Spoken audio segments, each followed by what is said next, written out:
بسم اللہ الرحمن الرحیم۔ امام جعفر صادق کے بچپن کے واقعات۔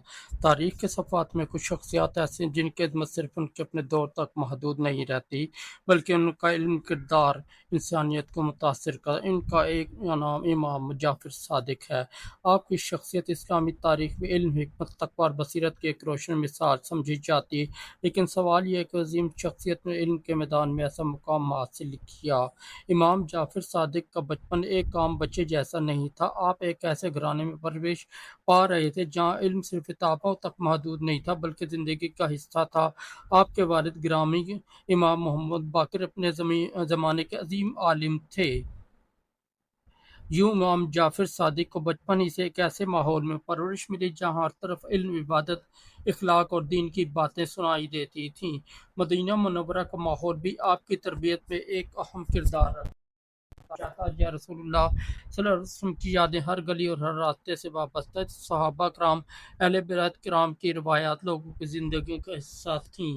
اسی ماحول میں امام جعفر صادق نے اپنی آنکھیں کھولیں۔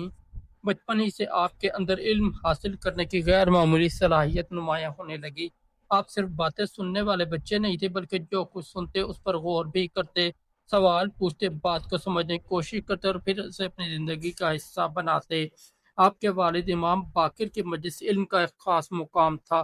مختلف علاقوں سے لوگ آتے، دینی مسائل پوچھتے، علمی گفتگو کرتے۔ امام جعفر صادق کم عمر میں ان مجالس کو دیکھتے اور سنتے تھے۔ یہی وہ ماحول تھا جس نے آپ کی شخصیت کی بنیاد مضبوط کی۔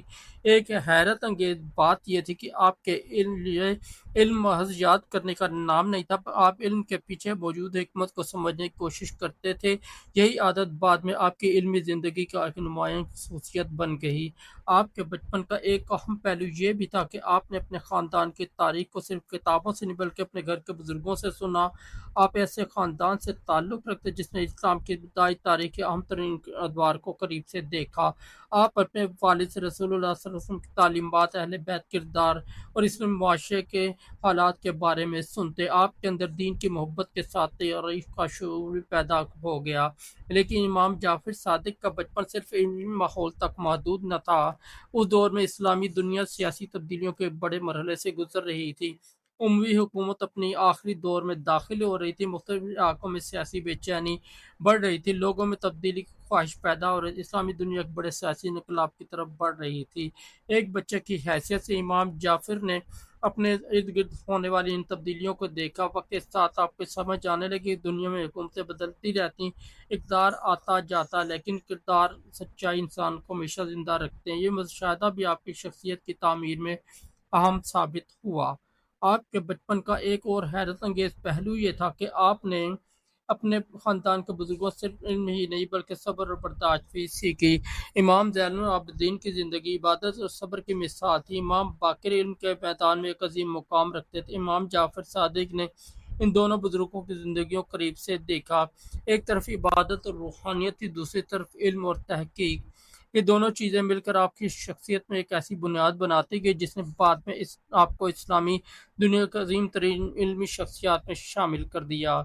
بچپن میں آپ نے یہ بھی دیکھا کہ علم صرف طاقتور لوگوں کی ملکیت نہیں، ایک عام انسان بھی اگر علم حاصل کر سوال پوچھے تو وہ معاشرے میں بڑی تبدیلی پیدا کر سکتا ہے۔ یہی وجہ تھی کہ بڑے ہو کر امام جعفر صادق نے علم کو عام کرنے پر خاص توجہ دی۔ آپ کی زندگی کا سب سے حیرت انگیز پہلو یہ تھا کہ آپ نے ایسے دور میں علم کی شمع روشن کی جب اسلامی دنیا سیاسی کشمکش کا شکار تھی، لیکن اس عظیم علمی سفر کی بنیاد بچپن میں رکھی جا چکی تھی۔ وہی بچہ جو مدینہ کے گلیوں میں پروان چڑھ رہا تھا، آگے چل کر ہزاروں طالب علموں کا استاد بننے والا تھا۔ وہی بچہ جس نے اپنے والد کے علمی مجلسوں کو دیکھا، ایک دن خود ایسی مجلس قائم کرنے والا تھا جہاں مختلف علوم پر گفتگو ہوتی۔ وہی بچہ جس نے اپنے گھر کے بزرگوں سے علم اور عبادت سیکھی، آگے چل کر لوگوں کو دین، اخلاق، حکمت اور زندگی کے مختلف مسائل کے بارے میں رہنمائی دینے والا تھا۔ امام جعفر کے بچپن سے ہی ہمیں ایک بہت بڑا سبق ملتا ہے۔ انسان کی شخصیت اچانک نہیں بدلتی، بچپن میں جو ماحول ملتا ہے، جو باتیں انسان سنتا ہے، جن لوگوں کو دیکھتا ہے، جن اقدار کی شخصیت پرورش پاتا ہے، سب مل کر مستقبل کی شخصیت بناتے ہیں۔ امام جعفر صادق کی زندگی اس حقیقت کی روشن مثال ہے۔ آپ کے بچپن میں علم تھا مگر علم کے ساتھ ادب بھی تھا۔ عبادت تھی مگر عبادت کے ساتھ اخلاق بھی تھا، خاندانی عظمت تھی مگر اس کے ساتھ عاجزی بھی تھی، اور سب سے بڑھ کر سچ کی تلاش تھی۔ یہی وہ بنیاد تھی جس پر بعد میں آپ کی عظیم علمی شخصیت نے جنم لیا۔ تاریخ جب امام جعفر صادق کا ذکر کرتی ہے تو صرف ایک عالم کا نام نہیں لیتی، بلکہ ایک ایسے علمی چراغ کا ذکر کرتی ہے جس کی روشنی صدیوں تک لوگوں کو متاثر کیا۔ آپ کے بچپن کے یہ واقعات ہمیں بتاتے ہیں کہ عظمت کی ابتدا اکثر خاموشی سے ہوتی ہے، ایک بچے کے سوال سے، ایک بزرگ کی نصیحت سے، ایک علمی مجلس میں بیٹھنے سے، ایک کتاب پڑھنے سے، ایک ایسے گھرانے میں تربیت پانے سے جہاں علم اور کردار کو زندگی کی اصل دولت سمجھا جاتا ہو۔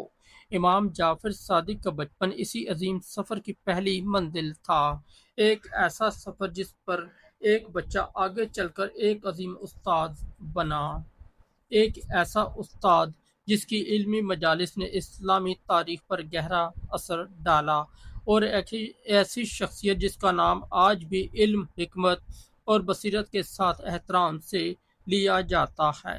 یہی امام جعفر صادق کے بچپن کی سب سے بڑی حیرت انگیز حقیقت ہے کہ ان کی عظمت کا سفر جوانی میں نہیں بلکہ بچپن سے ہی شروع ہو چکا تھا، اور شاید یہی وجہ ہے کہ جب امام جعفر صادق کی پوری زندگی کو دیکھتے ہیں تو ہمیں محسوس ہوتا ہے کہ ایک عظیم شخصیت کی تعمیر صرف ایک دن میں نہیں ہوتی، اس کے پیچھے برسوں کی تربیت ہوتی ہے، علم کا ماحول ہوتا ہے، نیک لوگوں کی صحبت ہوتی ہے، اور سب سے بڑھ کر اللہ تعالیٰ کی طرف سے عطا کردہ وہ صلاحیت ہوتی ہے جسے انسان اپنی محنت، تقوی اور علم کے ذریعے دنیا کے لیے فائدہ مند بناتا ہے۔